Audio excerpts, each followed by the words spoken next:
everybody. Welcome back. This is Miss Faye, and this is my world. Okay, today's message is, don't blindly trust grown men around your young daughters. Don't blindly trust these grown men around your young daughters. Okay, before we get started, I want to say welcome. Welcome to the channel. Welcome to all of the new viewers. Welcome to all of the new subscribers. And welcome to you who have been with me from the beginning. I really appreciate you. Now, those of you who are new to the channel, I will answer your relationship questions. So at the end of the video, I'll show you a link where you can send in your questions, and I will either answer them privately through the email, or I will share them online with the collective, and it can be your decision. And those of you who are interested in these caps, they are now available in my online store. So just go to the description all the way to the bottom and you'll see a link. Just click on that link and there you have it. Okay? All right. Now it's time for today's affirmation. Okay, here it is. I am receiving abundantly and sharing generously. I am receiving abundantly and sharing generously. Okay, now let this sink into your spirit today, knowing that the universe is abundant. And actually, you can have whatever you desire. Okay? But when you get your desires, share them. Share as you attain abundance in your life. Share generously with those that you love. Share with your loved ones. Okay?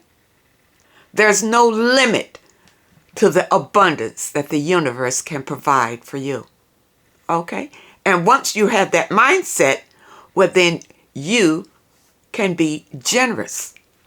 You can be generous with your abundance because you know that there's no end to it.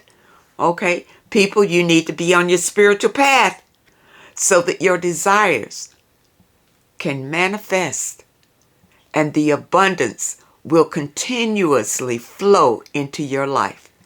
Okay? The abundance from the universe will continuously flow to you. And as it flows, you are generous. You are generous to others. You see, it's a cycle. Okay? It's a cycle. As you get, then you share with others. Okay? So let this be in your spirit today. I am receiving abundantly and sharing generously. Okay? Know this. Know this in your heart and soul as your abundance begins to flow. Okay? Now, to show my appreciation for your support on this channel, I will be giving away a deck just like this one to a lucky subscriber once this channel hits 100,000 subscribers. And we're almost there. We are almost there. Okay?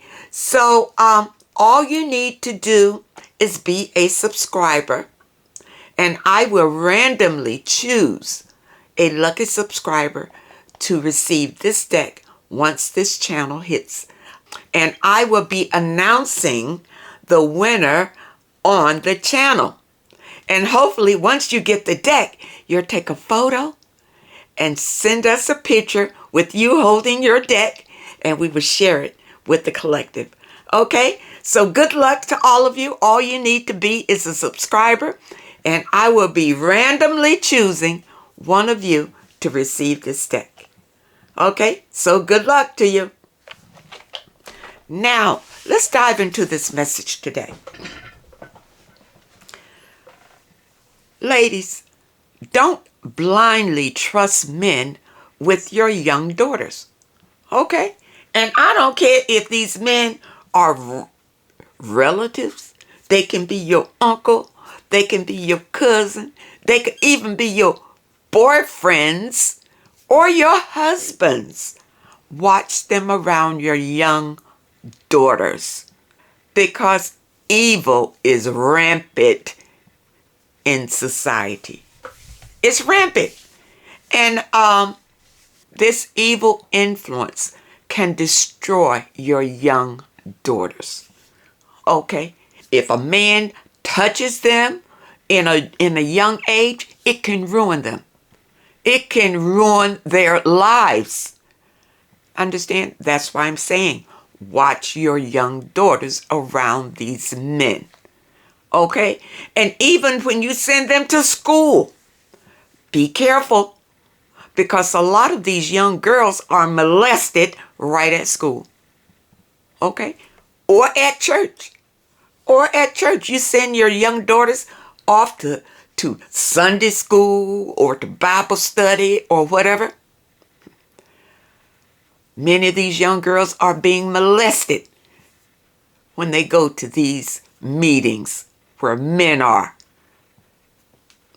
Don't trust these men just because, it's some organization that sounds trustworthy. You understand? And you want to send your daughter there so she can get some education or some information or whatever the situation is. Because this evil is so rampant in our society, and you don't know which man is harboring this evil, you understand? You want to be careful where you send your daughter. Be careful who you leave your daughter with. You understand? I've had women to tell me that their own husbands will touch their daughters. This is not good, ladies. This is not a good thing. If you suspect that your husband or your boyfriend is touching your daughter, you need to scoop up your daughter and leave. Leave that evil situation. You understand? It's going to ruin your daughter's life. Because when this happens, it changes the way that the young girl thinks, especially about sex. Especially about sex. It opens up a door. Okay? It opens up a door. And usually these young girls become very promiscuous from an experience like that. And tell you the truth, you can just about tell when something has happened in their lives that changes them.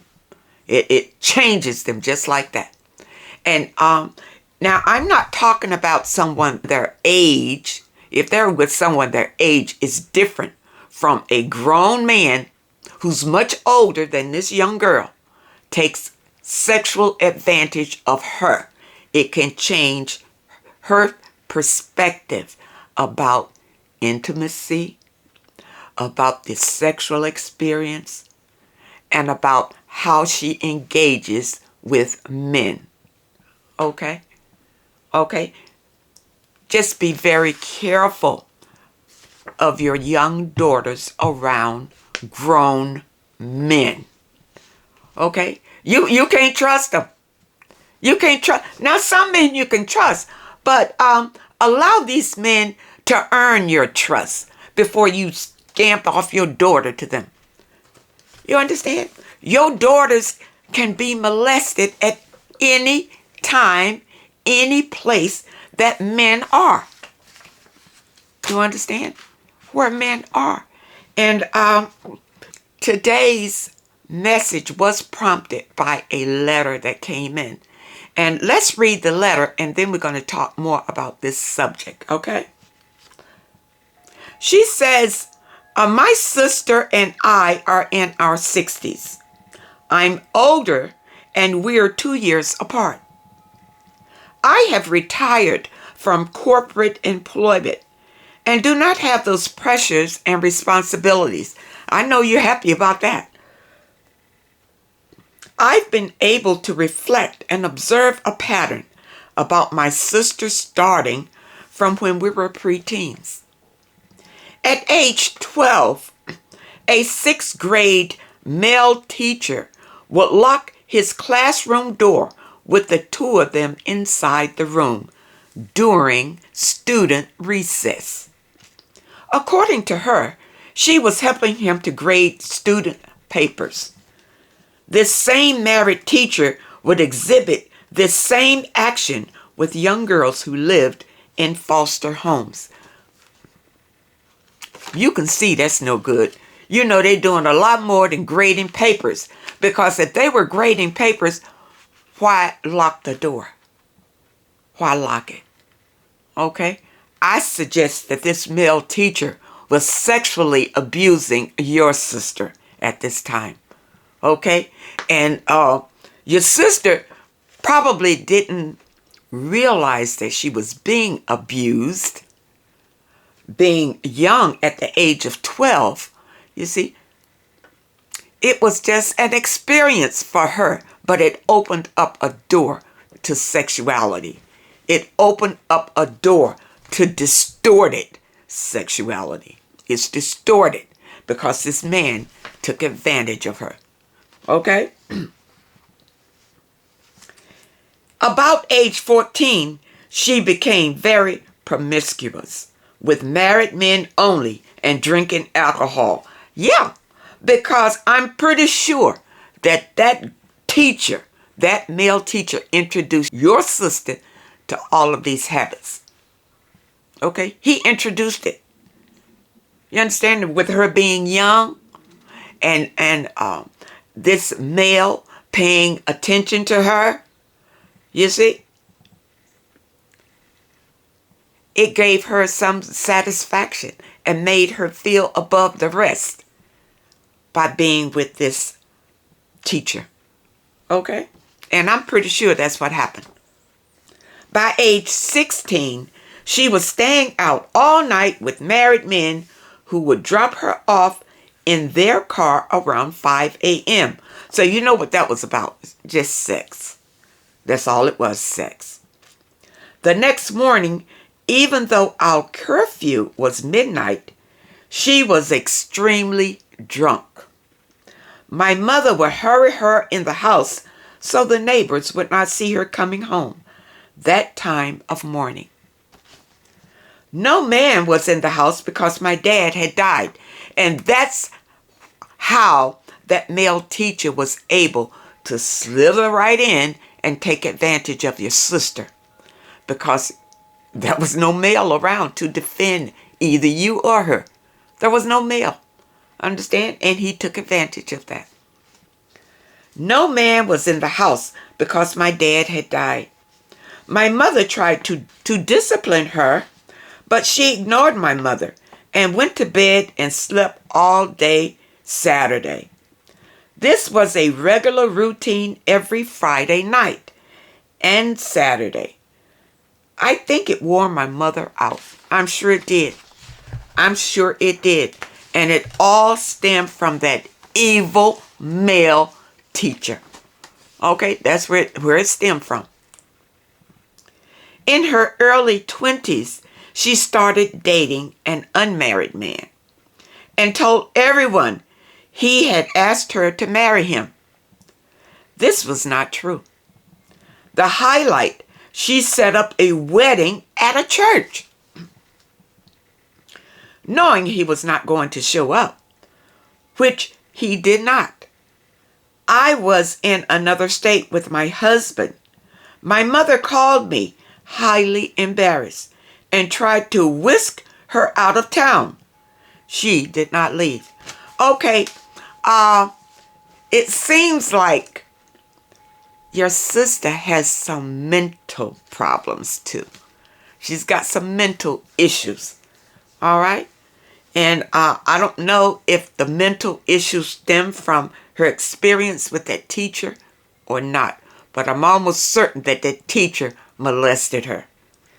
At my mother's gravesite, she started screaming and tried to climb on the casket when it was being lowered in the ground, When she didn't get any attention, she stopped her actions immediately. Okay, she craves attention. Okay, she craves attention. In her mid-20s, she started dating a married man with 5 small children, preschool age to toddler. The man left his wife and small children and married her. He died from cancer. She left it to others to make arrangements for his funeral. Okay, so it seems like your sister is just using men for whatever her purpose is. She's just using them. You see, she doesn't really care for them, but she's using them for her livelihood, I suppose. In her early 30s, she started dating another married man with 2 elementary school children. He left his wife and small children and married her. Okay. He died from cancer too. When he was in the hospital dying, she left and went home before he died. Okay, wait a minute.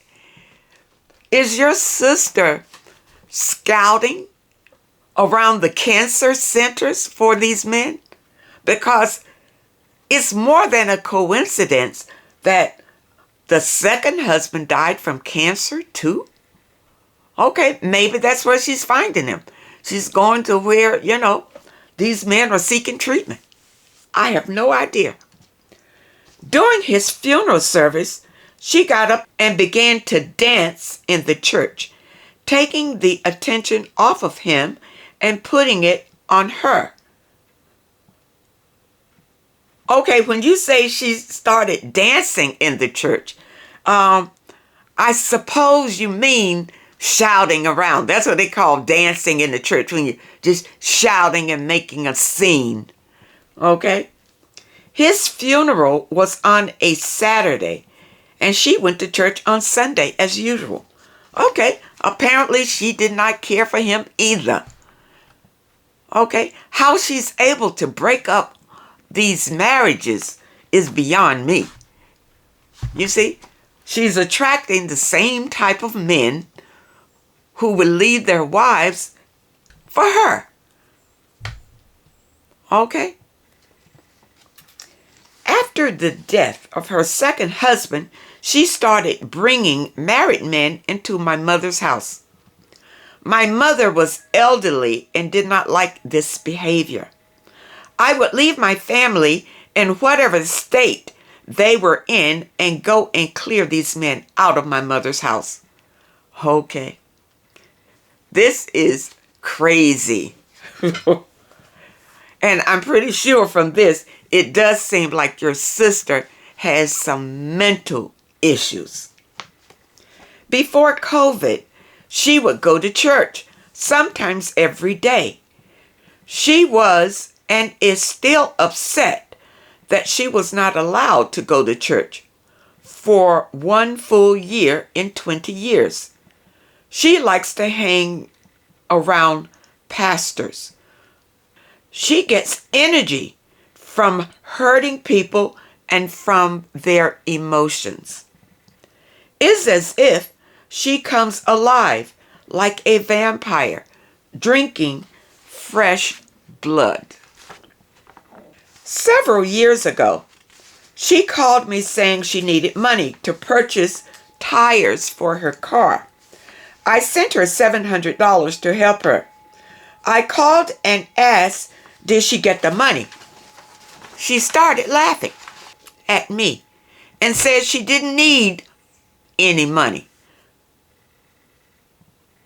She was just joking, and that she was going to get her weave done with the money.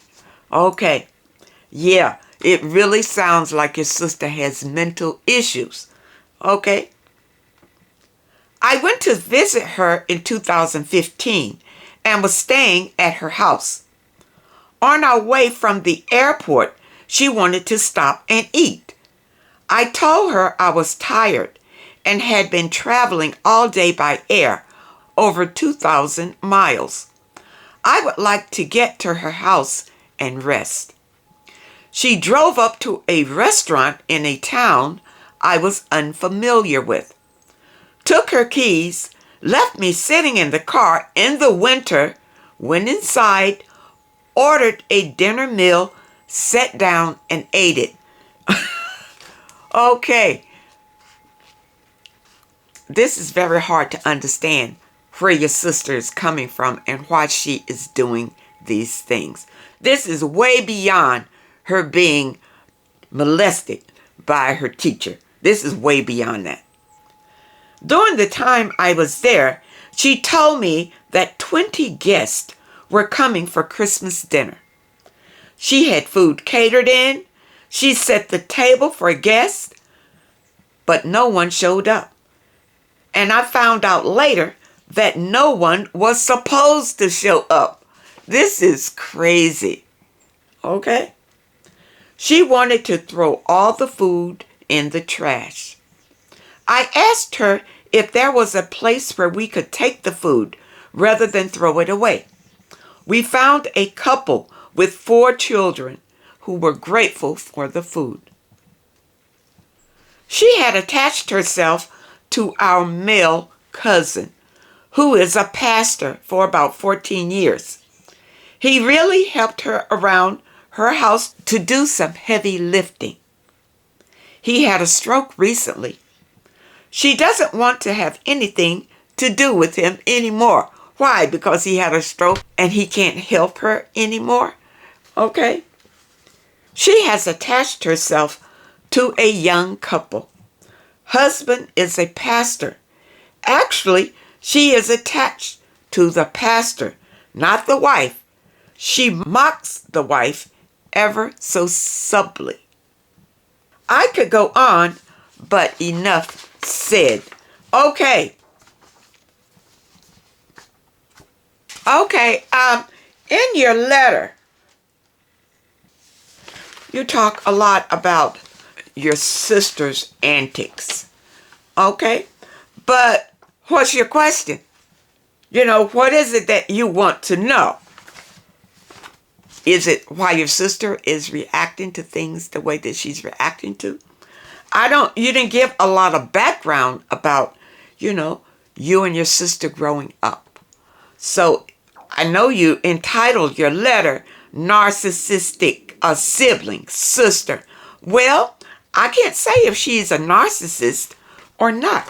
By her antics, it looks like she probably was molested, you see, and she has some mental issues. And that's because she's doing all this lying and hooking up with these men. And how she's able to go in and just break up these marriages is beyond me.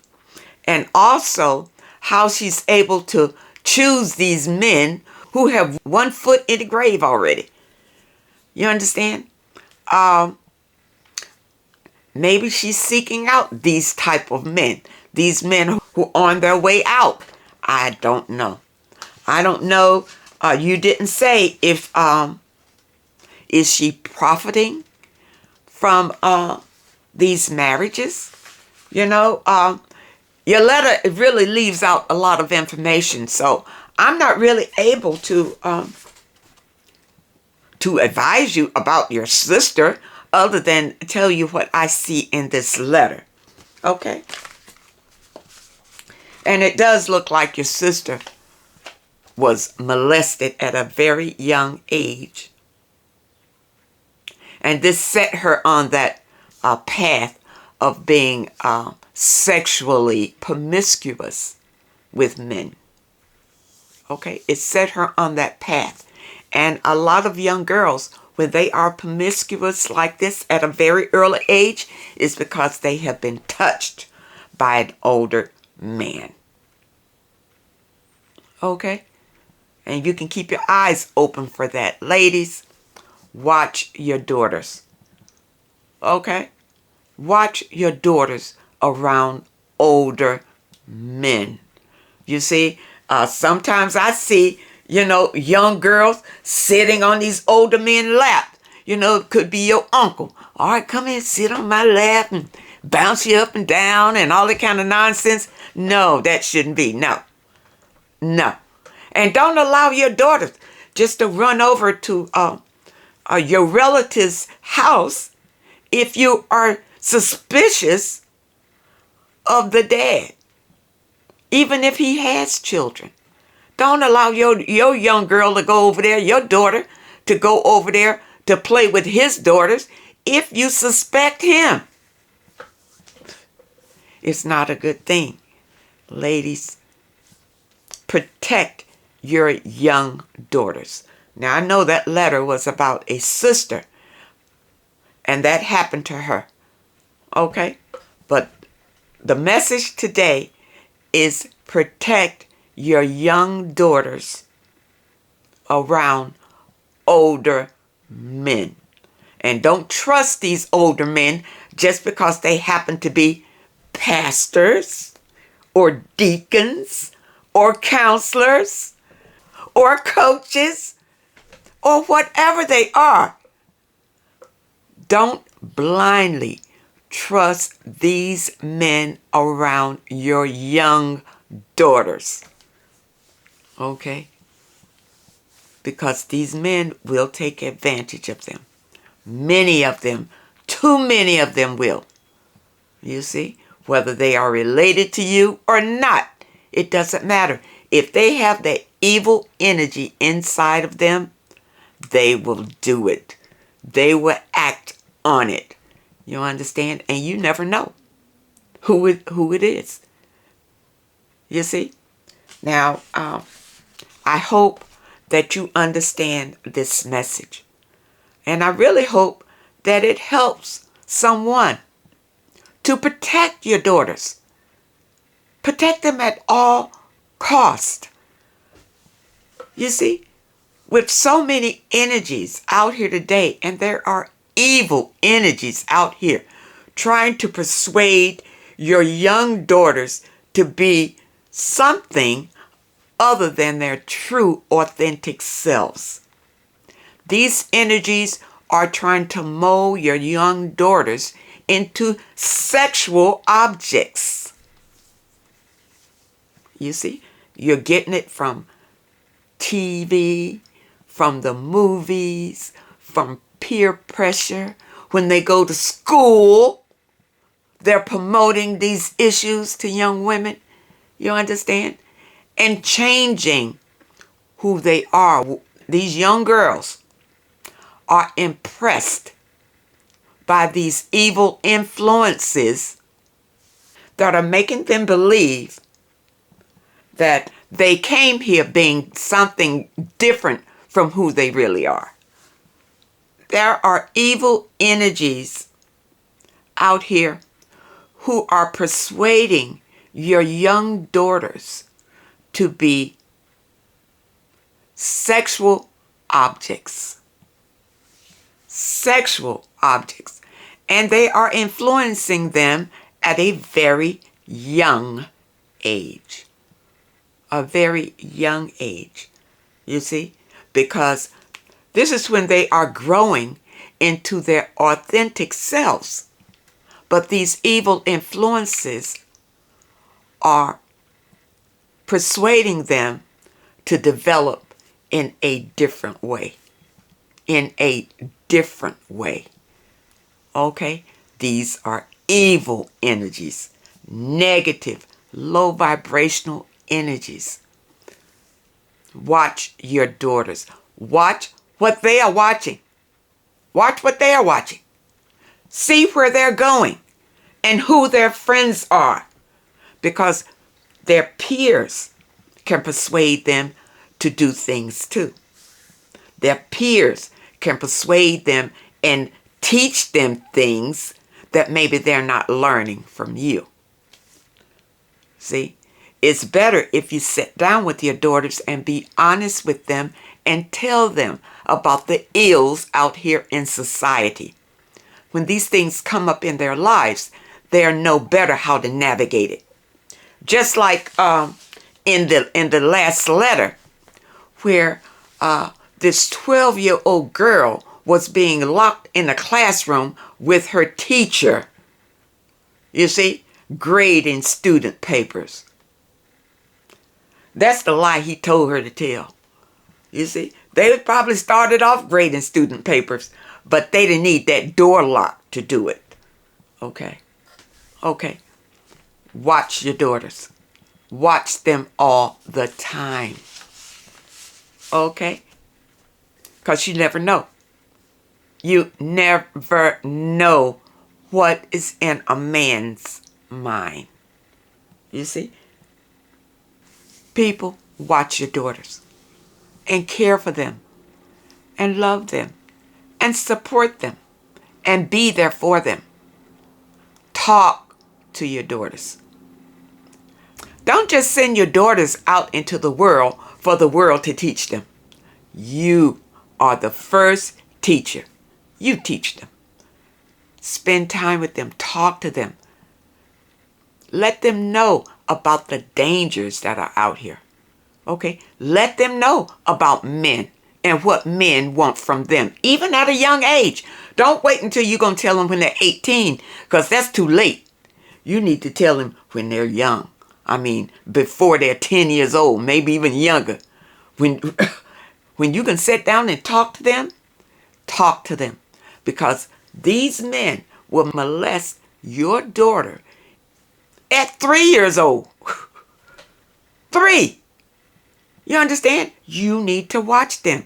Don't just let them go out with their uncles or cousins or teachers or preachers or whoever these men are. Don't just allow your daughter, your young daughter, to be with these men because you think that these men are trustworthy in some way. You may think that way because they are in certain positions. You understand? For instance, if he's a pastor, you think he's a man of God. He would never molest your daughter. Don't be fooled by that. Don't be fooled by that. Or he is a teacher. He's a professor. He has a wife and children at home. And you would never think that he would molest your daughter. Yes, he will. If that's in him, yes, he will. And he may be going home molesting his own daughters. You don't know. People, this is serious. This is very serious. Protect your daughters. Protect them at all costs. Keep your eye on them. Know where they are. Know who they're with. Talk to them so that they can guard themselves against these issues. You see? But when they're very young, keep your eye on them all the time. Don't allow men to be picking up your daughters, holding them, rubbing all on them, and all that kind of thing. No. No, don't do that. Don't do that. Okay? Be careful. Keep your eyes open, ladies, because this kind of evil can ruin your daughter. Okay? So I hope that this message helps someone, and I really hope that you understand. Now, those of you who have questions that you would like for me to answer, here is the link. Send your questions to MissFayesWorld@hotmail.com. That's MissFayesWorld@hotmail.com. And try to keep your letters to one page. Just summarize your situation and ask the question. And if you prefer that I answer your question privately through the email, just put it at the very top of your letter, and I will comply. I want to thank you all for supporting this channel. Thank you for your letters, and thank you for your comments. And a special thank you for those that leave a donation. I really appreciate all of you. I wish you all well and happiness, and I really hope to see you next time.